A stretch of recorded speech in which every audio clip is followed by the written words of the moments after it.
Hembree, publisher of the Lagodi Tribune. Today I want to discuss Stimulus Engineering's lease and use of the former East Elementary building and its economic impact on the city of Lagodi. With me today is Mr. Cary Bledsoe, founder and vice president of operations. Welcome, Cary. Tim Wagler, president of Stimulus, couldn't be here today, and we're going to have a nice chat about the big news for the city of Lagodi, Cary. Thank you, Larry. Appreciate the opportunity. Great. I guess first things first, maybe if you could just give us an overview of what you're doing and when you plan on starting operations. We have assumed the building over there, and we're preparing the facility for the classes that will really start in the August time period. So we're setting up networks, setting up the computers, testing everything out so that we can operate 10 classrooms.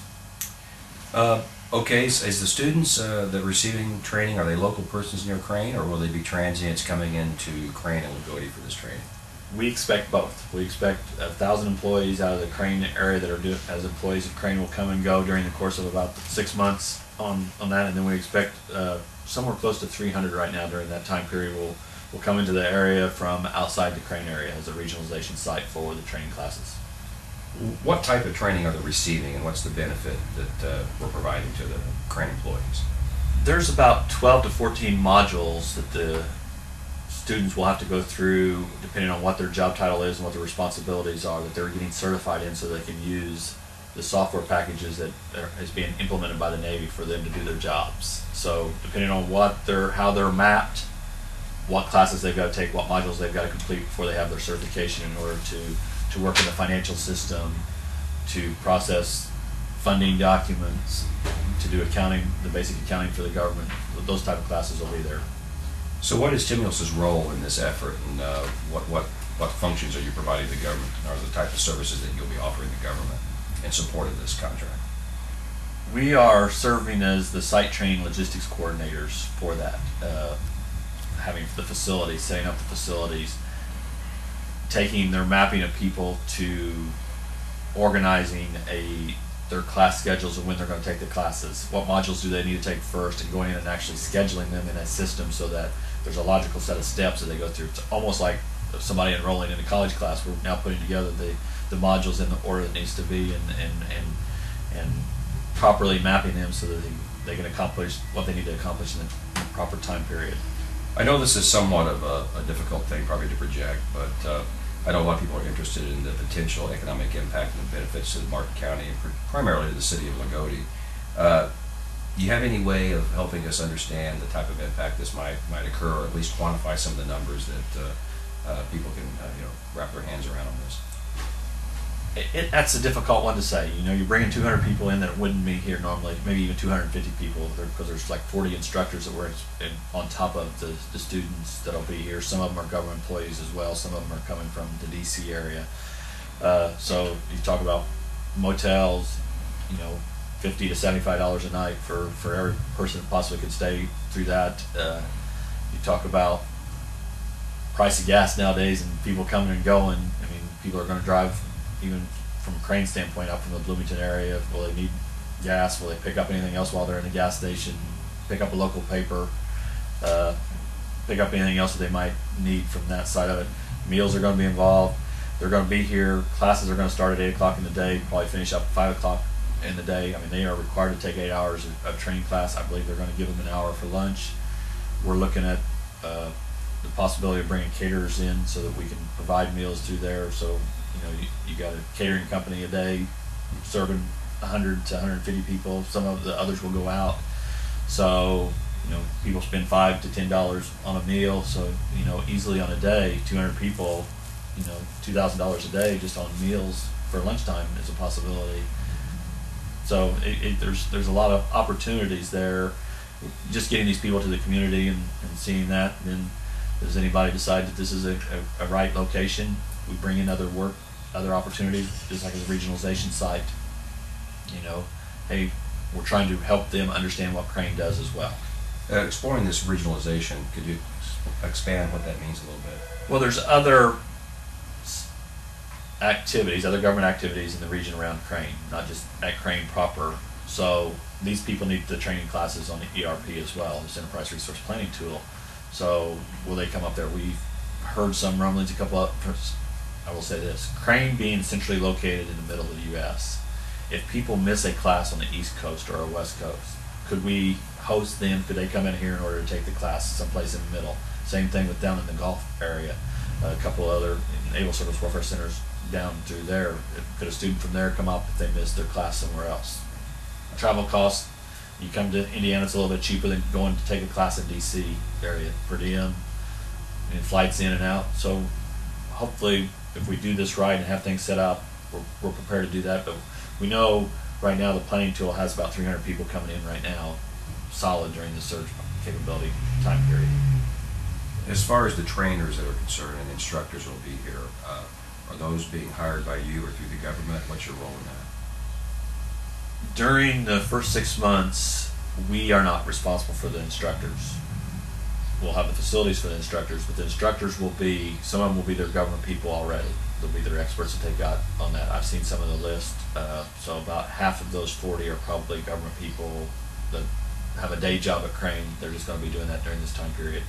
We've got another 15 to 20 of instructors that are going to come off of a DC contract, whether they are local people already, whether they've elected to hire somebody locally to do some of it, or whether they're going to actually ship somebody out during the 6 months for those people to be here. Those are some of those unknowns that we just don't know where their instructors are going to come from. So we could have somebody relocating for 6 months out here to teach classes. Last Tuesday at the school board meeting, this Superintendent Larry Whitecamp made a couple announcements. I wanted to confirm those.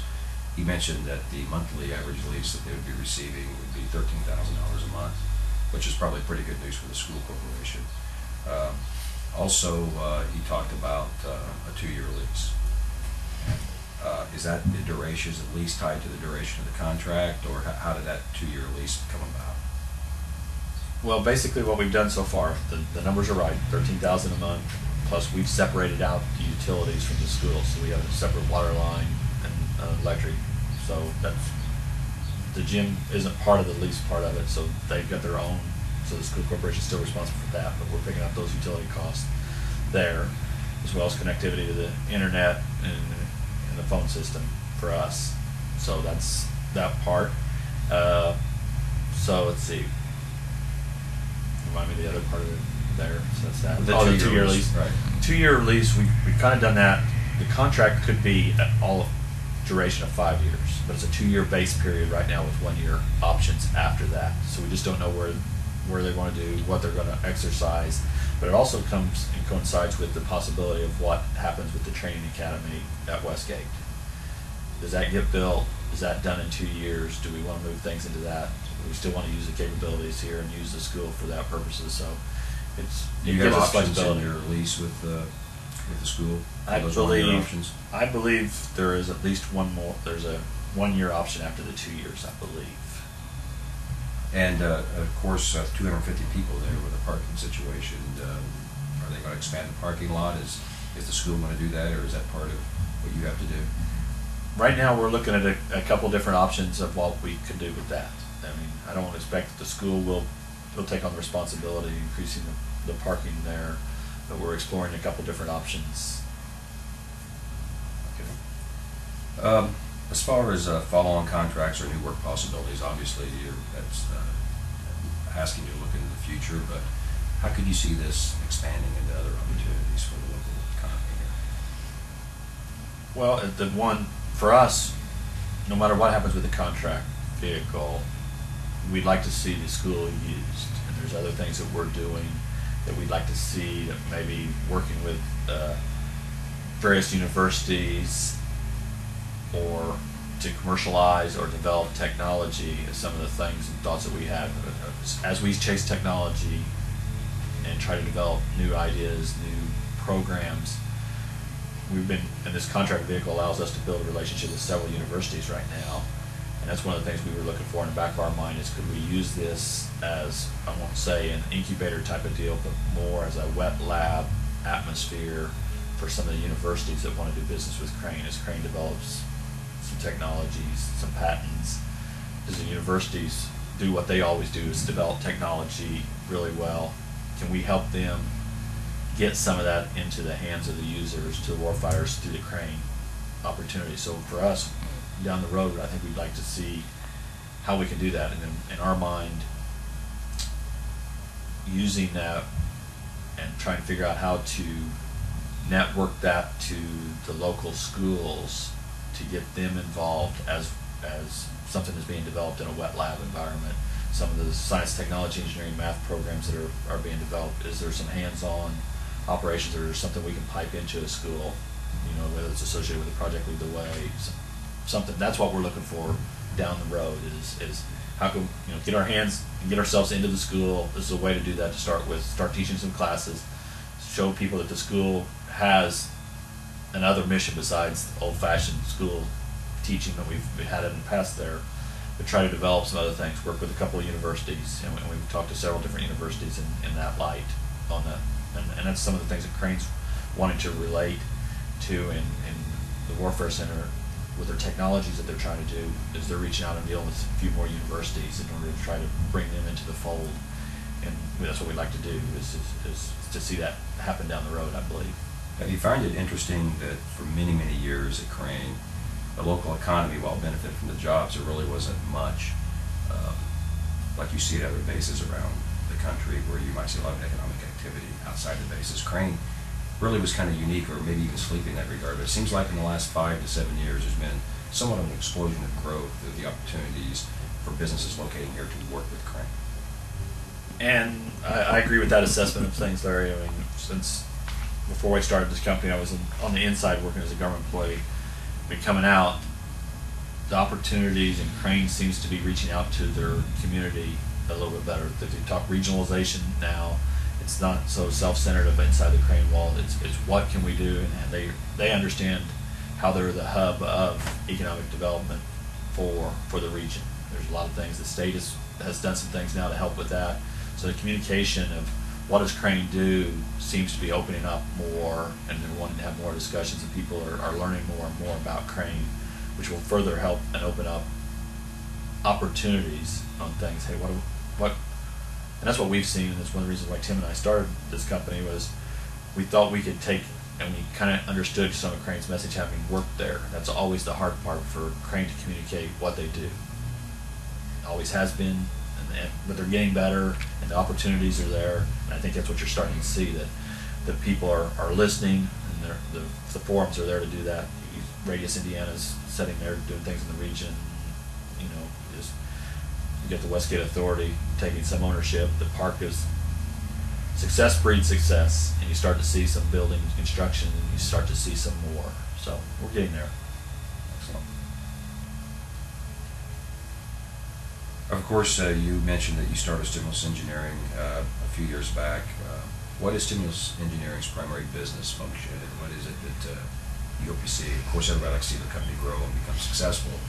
But what is your vision, your mission for your own business that you want to do? For us, we were looking at a couple different things. We want to see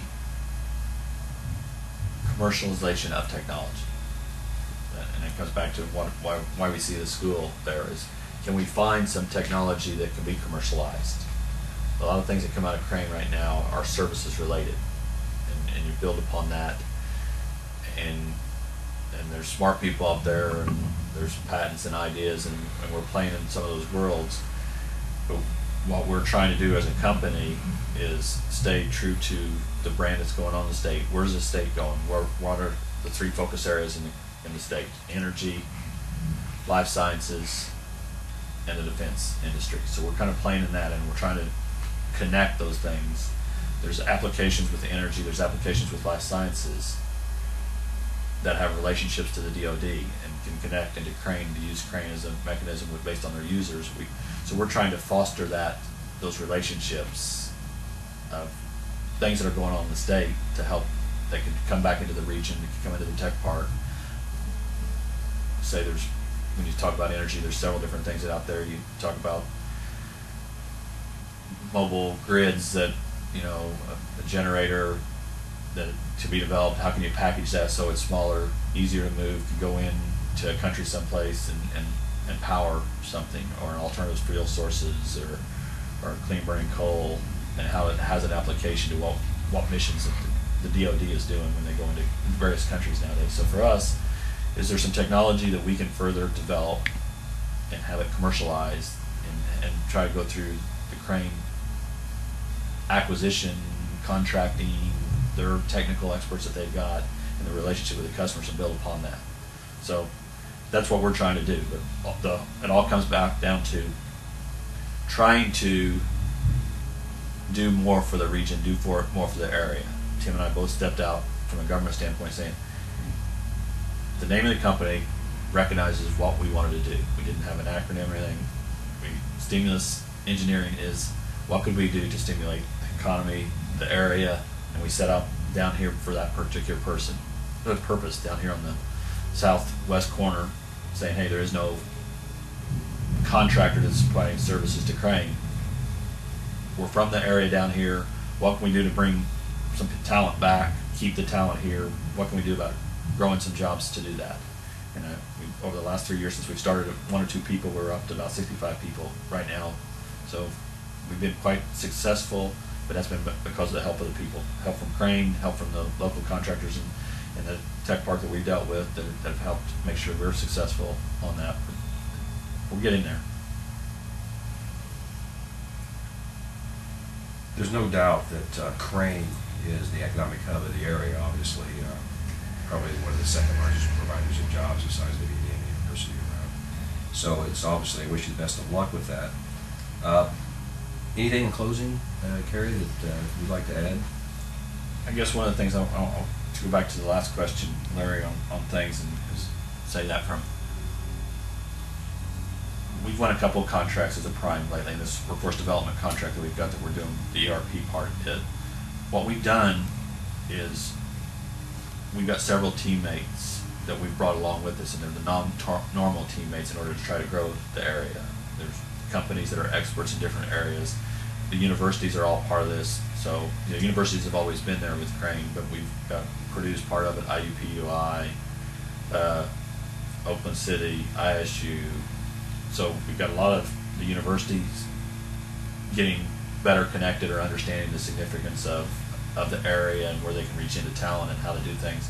Some of the companies we're dealing with, as I talked to you earlier, Deloitte has come to the area. They're looking for an opportunity. You've got a lot of people outside the area that start to understand what Crane is and want to come in. So we've kind of have worked with them as teammates for us to bring to the area. They're non-traditional support contractors that Crane's seen in the past, but they do a lot of defensive work in order to help the area. That's what we're trying to do, is find the good teammates for the right areas to come in here to help grow and further grow the opportunities that come out of Crane. In other words, you've sort of stimulated some interest. We're trying. All right, Cary, thanks for coming in today. Thank you. I enjoyed talking to you. This is Larry Hembree with the Lagodi Tribune, and I have just interviewed Cary Bledsoe, founder and vice president of operations at Stimulus Engineering, about the economic impact of the leasing and use of the building formerly known as East Elementary in Lagodi, Indiana.